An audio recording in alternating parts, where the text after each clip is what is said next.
Christopher, hi. Really nice to meet you. Hi Jeff, nice to meet you too. Thank you. Tell me, whereabouts are you based? I'm in London at the moment, but I sort of work from wherever my computer bag is. Yeah, a very nice thing to be able to do. My goodness. We are going to talk about your company and several trips that are coming up. But first of all, let's just find out a bit about yourself and the company. So you're managing director of Indigo Safaris, which does land-based safaris as well as underwater diving trips, which sounds amazing. Can you just tell us a bit about yourself and the company and what you do? Yeah, sure.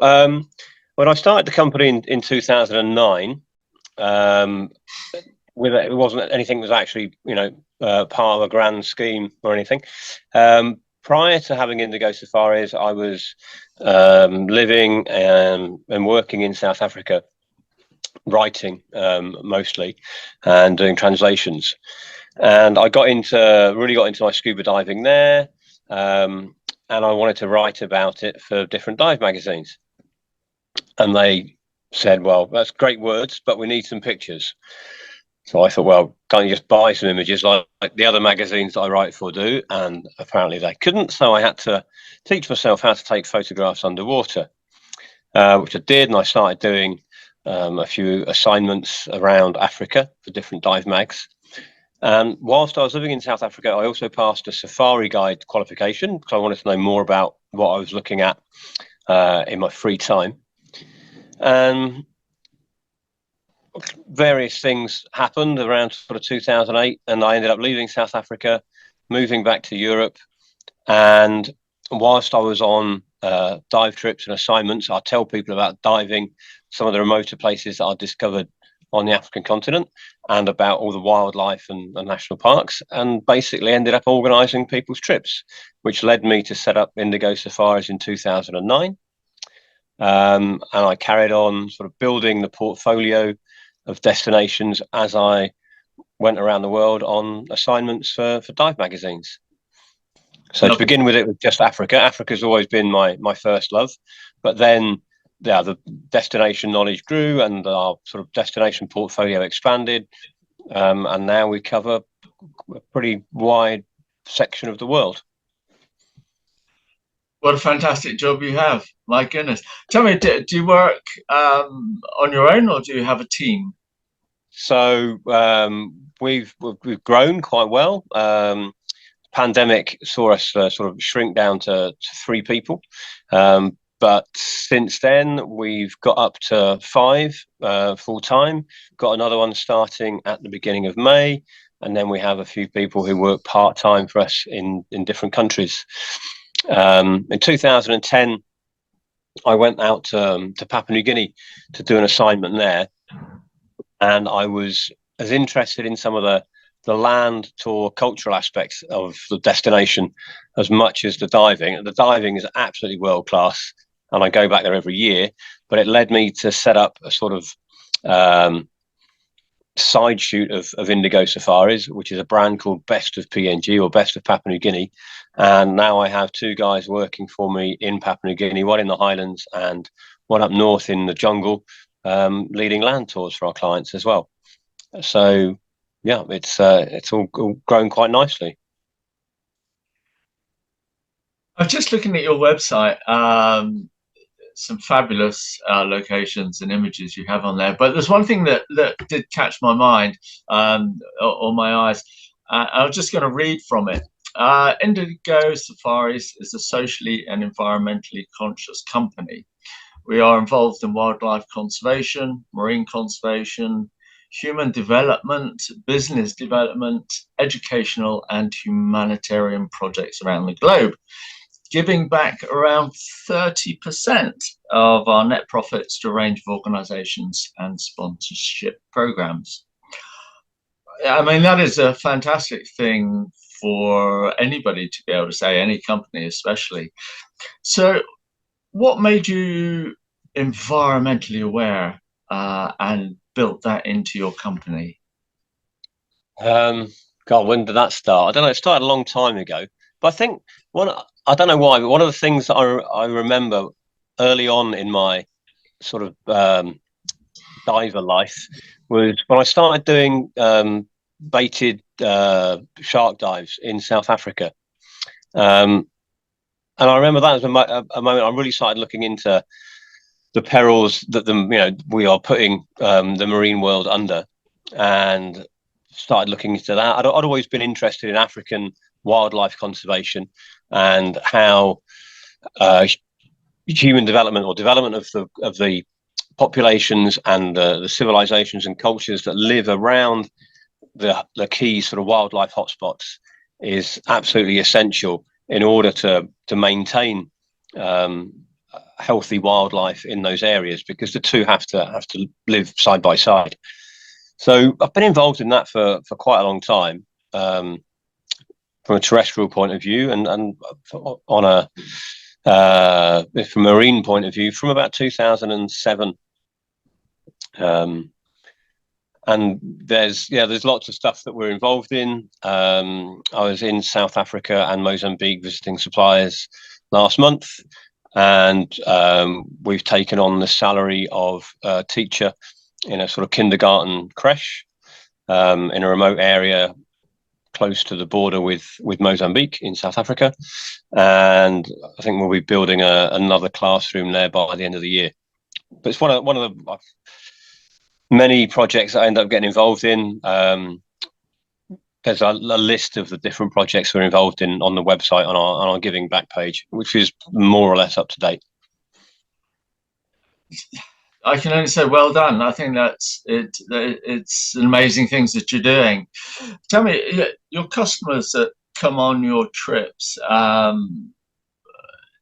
do they appreciate the facts of all the things that you are doing for the environment? Do they come because of that, or are they just coming to see fantastic environments and wildlife? I wouldn't know. I mean, for some of them, yes, I know that they are very environmentally motivated and concerned and active, and people sort of recycle. Some offset their carbon footprint. Some donate to different conservation initiatives. A lot of my clients, the safari clients, I couldn't tell you honestly, because I don't deal with them. They get looked after by one of our safari specialists. The cynic in me says there's still a lot of people who do very little apart from pay lip service to it and click a few buttons and forward some posts on Facebook and Instagram. I mean, we suggest to our clients that they offset their carbon footprint. I've written a blog post about what I do and how I do it, and what mechanisms I use to offset my carbon footprint or my staff's carbon footprint. We have a guesstimate of the carbon footprint of our clients on game drives on African wildlife safaris, and we offset that as well. We don't offset people's flights. I think that's down their responsibility. We do give them options in how they can do that. There's a website called greenseat.com, which is pretty good if you don't already offset your full lifestyle carbon footprint. But I really don't know how many people do it. Like I say, the cynic in me says not enough. Yes, sadly, I think you're right. I come across the same issues all the time. Lots of people talk about things, but doing stuff is another matter. But what kind of age groups do you get on your trips? So it varies, but typically, if like for the wildlife safaris and a lot of the dive trips, I would say 30 is the youngest. It's more sort of 35 and upwards. I think that's a function of the cost of most of the trips, or not necessarily the cost of the trip when you're there, but just the cost of getting to the place, or the time that people have available.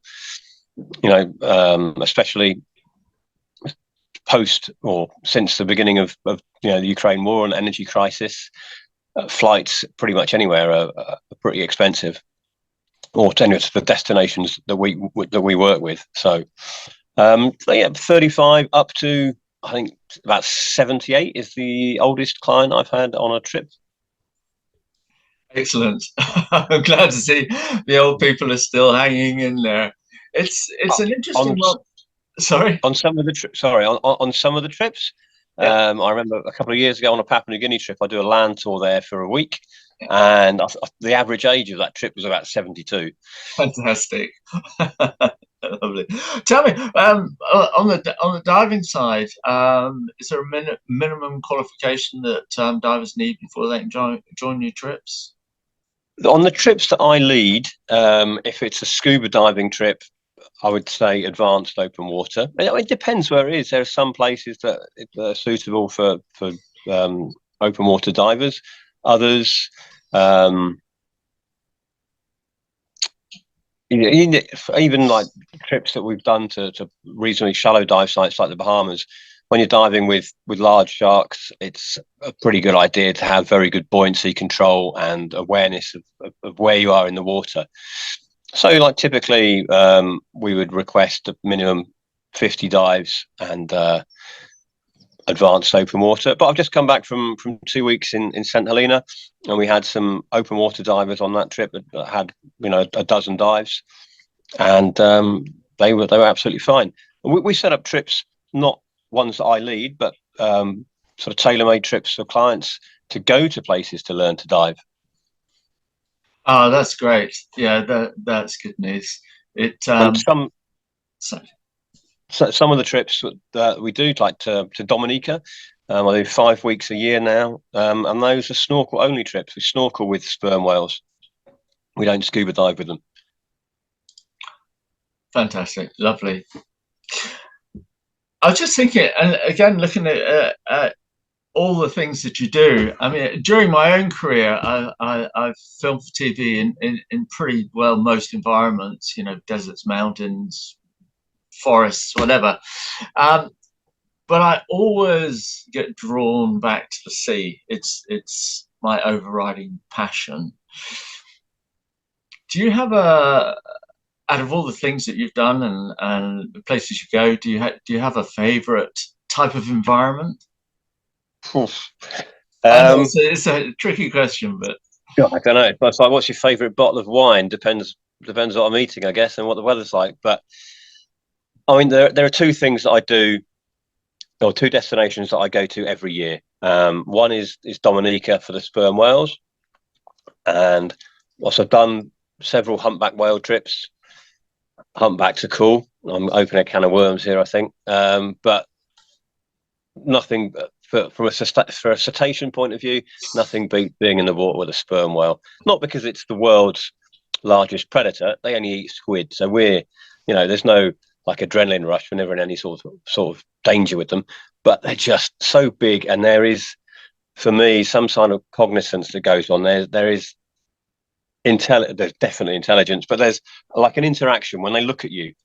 When you're like 2 meters away and they're looking at you with that massive eye, and they adapt their behavior to you.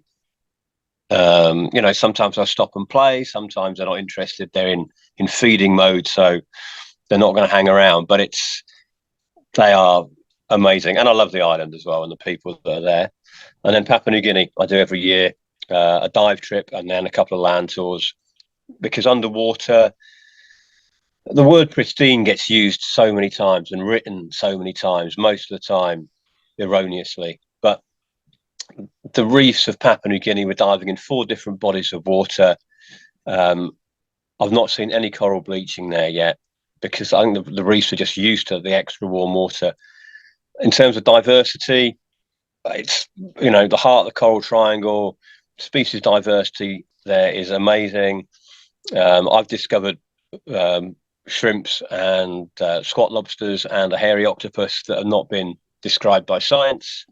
I've been told they've never been photographed before, but there's big stuff there as well. There's something for everybody. You could do macro or fisheye on every single dive if you're into your photography. And there are no other boats. It's like there are 2 liveaboards for the whole country.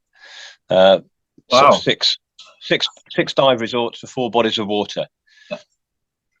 Covering 500,000 square kilometers. It's like, so, and it's sort of generally 25 to 40 meter visibility. Look, we're gonna talk about your trip to Papua New Guinea in our next interview. Sure. So we'll cut that one there. But just you chatting about sperm whales. I mean, gosh, yeah, one of my most memorable encounters is as you described it. That huge eye, the intelligence, the size, it's just fantastic thing you never forget. Christopher, it's been lovely to chat and learn a bit about the company. We're going to do some more interviews later on about different locations that you go to. Next one is Papua New Guinea, as we say. So for now, let's sign off and speak soon. Okay. Thanks, Jeff. Brilliant. Take care now. Bye. Bye.